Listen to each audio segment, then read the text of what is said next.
आदाब, नमस्कार। मैं आपका दोस्त, आपका भाई, एक बार फिर से एक बहुत ज़्यादा ज़रूरी टॉपिक के साथ। और आज का टॉपिक है मैट्रिमोनियल डिस्प्यूट।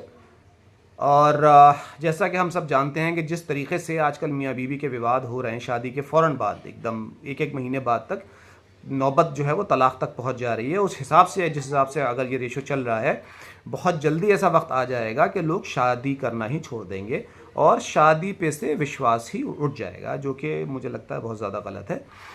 और हम सभी अगर अपने चारों तरफ देखें तो जितनी भी नई शादियां हुई हैं, 50 से 60% शादियों में फैमिली डिस्प्यूट्स हो रहे हैं, मैट्रिमोनियल डिस्प्यूट्स हो रहे हैं और वो डिवोर्स तक चीज़ें जा रही हैं। और ये इतना गलत है क्योंकि उसके मारे लोग उसको रिजॉल्व करने की जगह ना एक दूसरे को फंसाना शुरू कर देते हैं। वो गलत गलत एलिगेशन लगाना शुरू कर देते हैं, नंबर ऑफ केसेस बढ़ाना शुरू कर देते हैं। और ये दोनों तरफ से होता है। और इसमें जो सलाह आपको मिल रही होती है वो सलाह अच्छी नहीं मिल रही होती है। आपको जो जो लोगों का साथ चाहिए, जो परामर्श चाहिए, जो काउंसलिंग चाहिए प्रॉपर, वो आपको नहीं मिल रही होती है।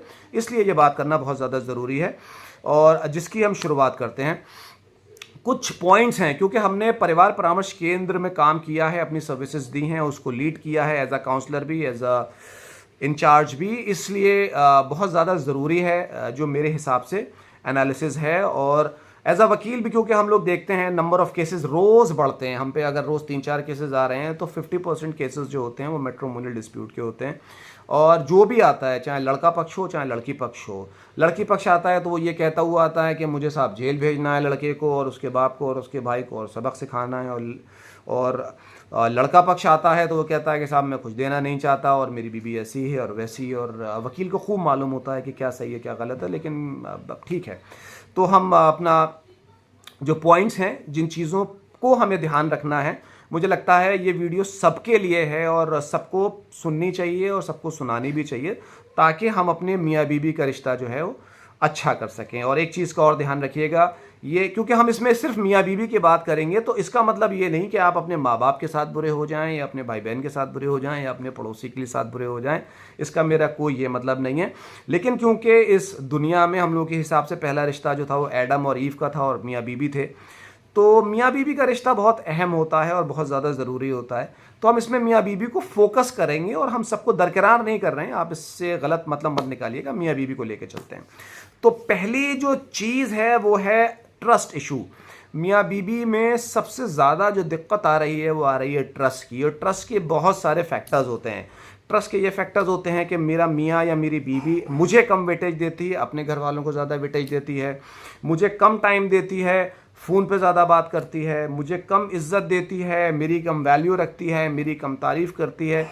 तो ये ट्रस्ट बिल्डअप जो है वो दोनों तरफ से होता है और इसको बहुत सारी चीज़ों में दिया जा सकता है। इसकी एक्सरसाइजेज हैं और वो सबके लिए हैं। और जैसे बहुत छोटी सी मैं आपको एक बात बताऊं कि जब आप घर में आएँ तो अच्छे मूड से आएँ, कोशिश करें। और अगर आप ख़राब मूड से भी आ रहे हैं तो जब अपने घर वालों के साथ बैठें, अपनी बीवी और अपने बच्चों के साथ बैठें, तो मुस्कुरा के बैठें और ये बात कह दें कि तुम्हें देख के मेरी थकान उतर जाती है। अपने बच्चों के साथ जब बैठें तो उन्हें प्यार करें, उन्हें लड़त करें। लेकिन जब बच्चों को प्यार करें तो ऐसा ना हो कि आप अपने पार्टनर को छोड़ दें। अगर आप वाइफ हैं तो अपने हस्बैंड को छोड़ दें और हस्बैंड है तो वाइफ को छोड़ दें। उन्हें भी मान सम्मान और प्यार करना बहुत ज़्यादा ज़रूरी होता है। इसमें जब जैसे आप खाना खाते हैं तो अगर आप खाना खाते टाइम पहला निवाला अपने पार्टनर को खिला दें तो ये बहुत अच्छी एक्सरसाइज है, बड़ी प्यारी एक्सरसाइज है। और तो ये सब चीज़ें जो मैं बता रहा हूँ ना, आप जब आप ये करना शुरू करेंगे तो आप देखेंगे कि आपका रिश्ता ऑटोमेटिकली बेहतर होना शुरू हो जाएगा और लॉन्ग टर्म में बहुत अच्छा भी हो जाएगा। तो पहला चीज़ है ट्रस्ट इशू, जिसको आपको बिल्डअप करना है, उसको कॉन्फिडेंस देना है कि आप उसके लिए ज़रूरी हैं, अहम हैं। दूसरी चीज़ है रिस्पेक्ट, इज्जत दीजिए।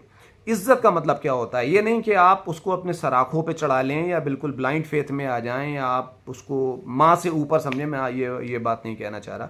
लेकिन इज्जत देने का मतलब है कि अगर आपको कोई चीज़ प्रॉब्लम है अपने पार्टनर से तो आप सबके सामने डांटेंगे नहीं, आप सबके सामने चिल्लाएंगे नहीं, सबके सामने बेइज्जत नहीं करेंगे या सबके सामने उसका मजाक नहीं उड़ाएंगे। ये हम लोग बहुत बड़ी मिस्टेक करते हैं कि अपने पार्टनर का सबके सामने मजाक उड़ाते हैं। सबके सामने मजाक नहीं उड़ाना है, सबके सामने उसकी तारीफ़ ही करनी है, उसका भरम ही रखना है।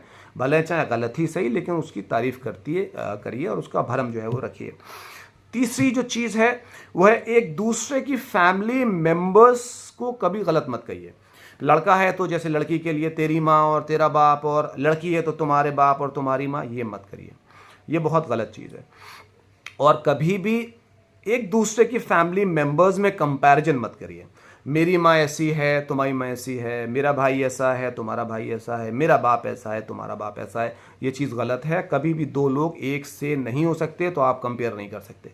आपके खुद के सगे भाई, सगे बहन दो, वो भी एक से नहीं हो सकते, तो आप प्लीज़ इस बेवकूफ़ियों को मत करिए। एक और चीज़ है कि आप छोटे छोटे अपने मियाँ बीवी को गिफ्ट देते रहिए, सरप्राइज गिफ्ट देते रहिए, बहुत छोटे छोटे देते रहिए, बहुत ज़्यादा जरूरी नहीं कि बड़ा है। जैसे कभी पान ले गए, कभी गजरा ले गए, कभी गोलगप्पे ले गए, कभी कुछ ले गए, कभी चॉकलेट ले गए, कुछ भी, मतलब आप सरप्राइज देते रहिए, गिफ्ट देते रहिए, तो आपका जो है रिश्ता वो बढ़िया बना रहेगा। और एक दूसरे के साथ ज़्यादा टाइम स्पेंड करिए। ये मियाँ बीवी में बहुत कॉमन आज के टाइम में दिक्कत आ रही है कि शादी के अगर लंबा टाइम हो जाता है और आपके बच्चे बड़े होना शुरू हो जाते हैं, तो मियाँ बीवी जो है वो एक दूसरे के साथ नहीं बैठ पा रहे हैं, स्पेंड नहीं कर पा रहे हैं, टाइम नहीं दे पा रहे हैं, जो कि ये एक बहुत बड़ा इशू है। एक दूसरे के साथ रहिए, साथ बैठिए, मुस्कुरा के देखिए, हंसी मजाक करिए, उसकी तारीफ़ करिए, भले चाहे झूठी से, लेकिन उसकी तारीफ़ करते रहिए आप। तो ये भी बहुत ज़्यादा एक ज़रूरी चीज़ है। और एक और बहुत ज़्यादा ज़रूरी चीज़ है, भले चाहे आपको शादी के कितने ही साल हो गए हो और आपके कितने ही बच्चे हो गए हों या बड़े हो गए हों, एक दूसरे के साथ ही सोएं। बहुत ज़्यादा ज़रूरी बात है, एक दूसरे के साथ सोएं। जब आप साथ सोएंगे तो कुदरत ने, नेचर ने हमारी बॉडीज़ में ऐसी चीज़ें पैदा करी हैं, ऐसे केमिकल पैदा किए हैं कि आप इंटरेक्टिव होंगे ही होंगे। एक दूसरे के साथ आपका इंटरेक्शन बढ़ेगा ही बढ़ेगा। और एक चीज़ और है, वो भी ध्यान रखिए कि ऐसे लड़िए, क्योंकि मियाँ बीवी में लड़ाई तो होती है, वो तो होनी ही होनी है, लेकिन अगर ऐसे लड़िए कि उस चीज़ को, अजान हो रही है, वेट जैसा कि हम लोग बात कर रहे थे कि मियाँ बीवी में लड़ाई तो होनी है अगर शादी हुई है तो। शादी नहीं भी होती है तो भी भाइयों में भी लड़ाई होती है, माँ बाप में भी लड़ाई होती है, सब में लड़ाई होती है। वो हम लोग के अंदर एक कॉमन इंस्टिंक्ट है, वो तो होना है। लेकिन जब लड़ाई होती है तो उसमें यह ध्यान रखना है कि उन दो लोगों के बीच में कोई तीसरा इन्वॉल्व ना हो।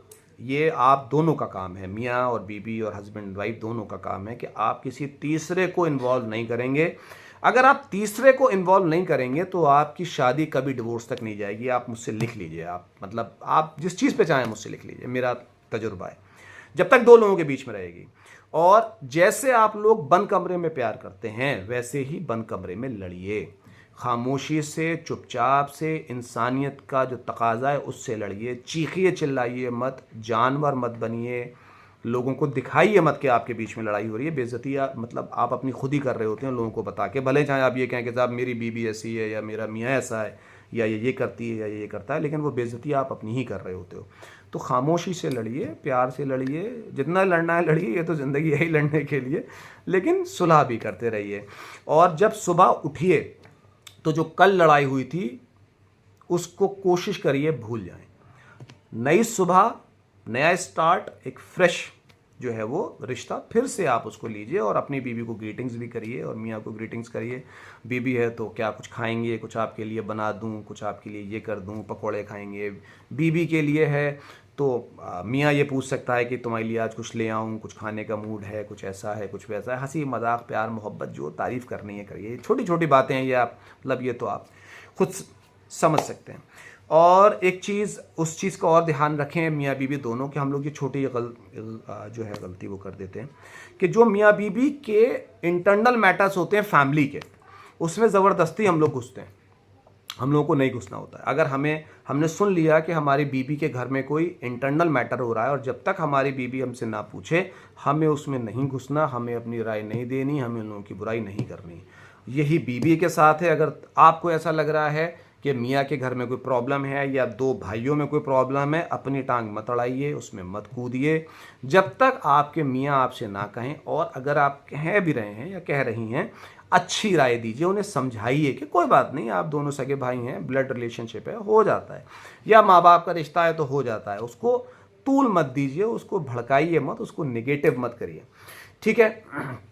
और एक चीज़ का और ख्याल रखें आप दोनों लोग कि अपने पार्टनर के सामने अपोजिट जेंडर का जिक्र ज़्यादा ना करें, एक नाम को ज़्यादा बार बार ना लें। यहीं से शक शुरू होता है और यहीं से ट्रस्ट इशू जो है वो गिरता है, कमज़ोर होता है। फ़ोन पे ज़्यादा बात किसी अपोजिट जेंडर से नहीं करनी, हंस के नहीं करनी।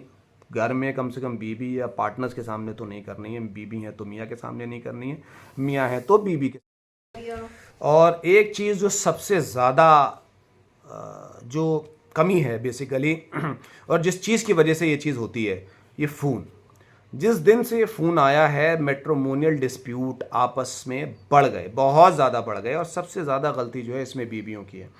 वो हर छोटी छोटी बात को, हर छोटी छोटी बात को अपनी माँ और अपनी बहन को बताती हैं, और उनकी माँ और बहन का जो उसको समझाना होता है वो बहुत ज़्यादा नेगेटिव होता है, गलत होता है। अगर जैसे उसने कहा कि क्या बना, कि ये बना, अरे तो बड़ी बहन कहती है, क्योंकि मैंने देखा एक केस में बड़ी बहन, अरे तो हमारे यहाँ तो स्विगी से खाना आता है, तुम्हारे यहाँ बनाते हैं, तुम्हारे तो बड़े गरीब लोग हैं।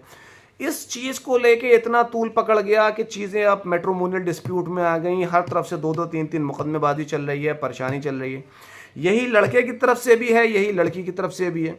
अगर लड़के को खाना पसंद नहीं आया तो उसने अपने बाप से शिकायत कर दी, अपनी माँ से शिकायत कर दी। यार क्या मतलब, ये छोटी छोटी बातों को हर चीज़ को फ़ोन पे बताना है? नहीं, ये आपकी जिम्मेदारी है, आपका घर है, आपको अपने पति के हिसाब से या आपको अपनी बीवी के हिसाब से जीना है, अपनी ज़रूरतें के हिसाब से जीना है और आपकी इनकम के हिसाब से जीना है कि आपकी हाउस होल्ड इनकम क्या है, उसी हिसाब से खर्चा करना है। ज़रूरी नहीं कि आपकी बहन और आपके भाई के यहाँ कुछ और होता है तो आप वो कर रहे हैं। नहीं, आप खुश रहिए उन चीज़ों में जो ऊपर वाले ने आपको दी हैं। ये आपका काम है अब चीज़ों को बेहतर बना।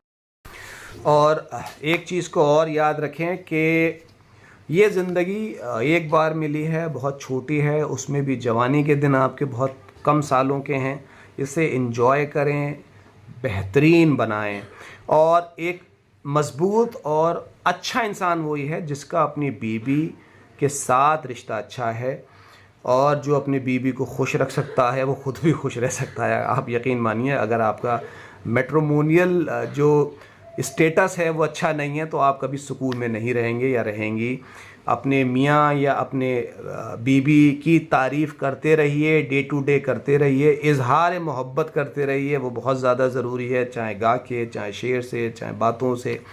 हमने ये ज़्यादातर देखा है कि शादी के कई साल के बाद बुढ़ापे में जाके इश्क आशिकी वाला मियाँ बीवी में दौर आता है, और जवानी तो हम लोग लड़ने में गुजार देते हैं। ये हम लोगों की बहुत ज़्यादा कॉमन एक प्रॉब्लम है। और इस चीज़ पे अब मुझे लगता है जो हम लोग, जो यूथ हैं, जो युवा हैं, उनको इस चीज़ पे ध्यान देना चाहिए कि जवानी के दिन ज़्यादा खूबसूरत होना चाहिए। जब बुढ़ापे में कुछ नहीं रहेगा, आप लोग खूब लड़िएगा, क्योंकि तब आप लोग जो है वो डिवोर्स नहीं ले पाएंगे, कोर्ट कचहरी नहीं करेंगे, आप लोगों को एक शर्म हया रहेगी कि रिश्ते का मजाक उड़ेगा दुनिया में। इस चीज़ को जवानी में एहसास करिए और ख़ूबसूरती से रहिए, मजबूती से रहिए, अच्छे से रहिए। एक बात हमेशा याद रखिए कि हर रिश्ते में जो दो लोगों का रिश्ता होता है उसमें लड़ाई झगड़ा होना बड़ा कॉमन है, बड़ा स्वाभाविक है, लगा रहता है। लड़ते रहिए लेकिन साथ में बने रहिए और जीते रहिए। जैसे दो लोग साथ में रहते हैं वैसे दो लोग साथ में लड़ते भी हैं। लेकिन एक चीज़, एक मंत्र को गांठ बांध लीजिए, तीसरे को इन्वॉल्व नहीं करना है। बस अगर आप तीसरे को इन्वॉल्व नहीं करेंगे तो आपको पुलिस, थाना, कोर्ट, कचहरी, वकील की ज़रूरत नहीं पड़ेगी। ठीक है, अपना ख्याल रखें।